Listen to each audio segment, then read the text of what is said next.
Florida County voters. I'm Leah Valenti, your Supervisor of Elections. Are you voter ready? Whether you vote during early voting or on Election Day, your experience at the polls will be the same. Now let's get to it.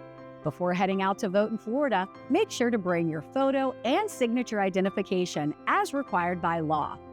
A Florida driver's license checks that box. But for more acceptable forms of ID, you can visit our website or give us a call. Next, determine where you're going to vote.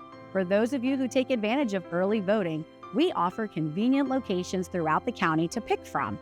But on Election Day, you must vote at your designated home polling precinct.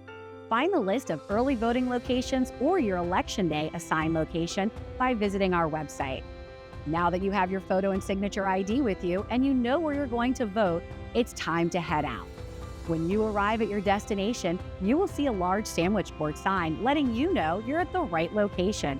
Just check the sign to make sure your precinct is listed. You will be greeted by a deputy who will ask you to have your ID ready. Please note, you can find all sample ballot and election law information as you enter the location. Florida law states you may not bring your vote-by-mail ballot into the voting booth with you as a sample ballot. If you did bring it to use, you can make a photo of it and surrender the vote by mail to the election worker checking you in. You are more than welcome to bring your filled out sample ballot from home with you into the voting booth for ease of use. Once inside, you will find election workers at each check-in station. Please see the next available inspector who will assist you. You will be asked to present your photo and signature identification and asked to review the information on the screen and confirm its accuracy. You'll need to sign the line, and I just ask, please make sure to sign the electronic poll book as closely to the signature on your ID as possible, whether using a stylus or your finger. Your ID is returned to you, and the inspector will place your ballot in a secrecy sleeve, and you're ready for the next step.